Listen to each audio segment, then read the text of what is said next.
Patrice Idier, bonjour. Bonjour. Vous êtes délégué régional du groupe La Poste. Les Grands Prix d'innovation de la ville de Paris ont pour vocation de soutenir la création d'entreprises innovantes dans des secteurs en forte croissance.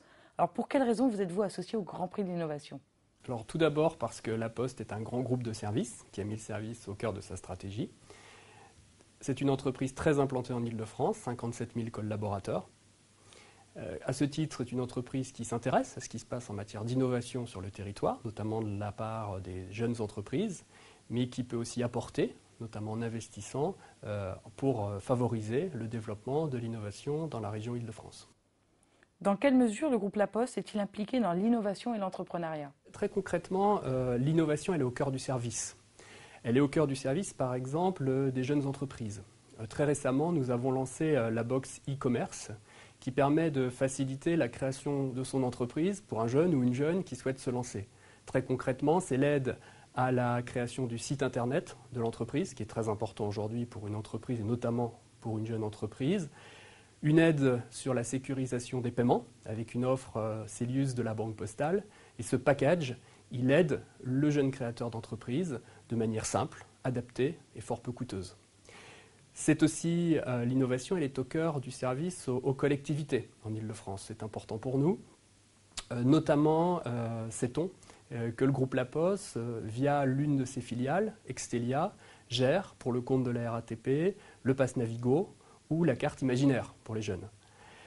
C'est important aussi de faciliter la vie de vous et de moi, la vie du grand public.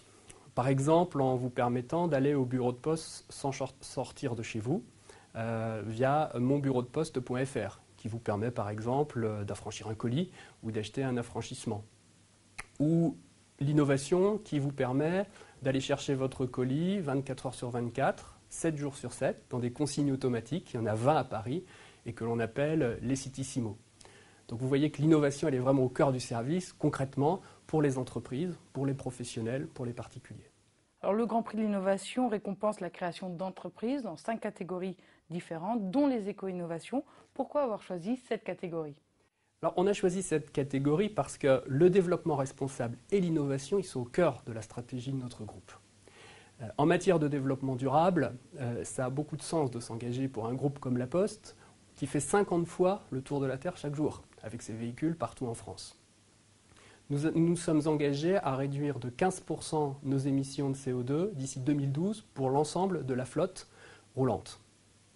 Alors très concrètement, pour parvenir à ces objectifs, nous formons 60 000 facteurs à l'éco-conduite, ce qui permet une conduite plus souple, donc plus sécuritaire, une conduite moins coûteuse, parce qu'on réduit le coût du carburant, et aussi une conduite moins polluante, parce qu'on réduit les émissions de CO2.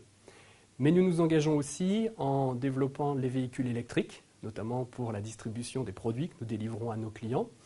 Nous sommes déjà dotés en France de 500 véhicules électriques et La Poste va être moteur dans l'équipement de véhicules électriques. En matière d'éco-conduite, je vous le disais tout à l'heure, cet engagement il s'est traduit encore plus concrètement par la création d'une filiale qui s'appelle MobiGreen, et qui va faire bénéficier les collectivités et les entreprises de toute l'expérience et l'expertise que nous avons acquises en interne pour former 60 000 personnes. Donc vous voyez que ce sont des actions concrètes et c'est une continuation, cet engagement, puisqu'à travers l'ensemble des innovations et d'actions voulues par la région Île-de-France et par la ville de Paris, notamment Futur en scène en juin dernier, eh bien, nous souhaitons être partenaires en matière d'innovation et de développement durable. En conclusion, de quelle manière interviendrez-vous lors des Grands Prix le 30 novembre prochain ? Alors, de deux manières. Tout d'abord, nous avons récemment lancé un forum de l'innovation qui a permis à des entreprises, des jeunes entreprises franciliennes, de se faire connaître des dirigeants de La Poste pour pouvoir montrer leurs produits, leurs prestations et combien elles peuvent apporter de l'innovation utile à La Poste pour son développement. Ça, c'est un premier élément. Et plusieurs de ces entreprises pourront se faire connaître lors de ces Grands Prix de l'innovation. Mais nous nous investissons aussi concrètement en soutenant financièrement la création ou l'aide au développement d'un certain nombre d'entreprises.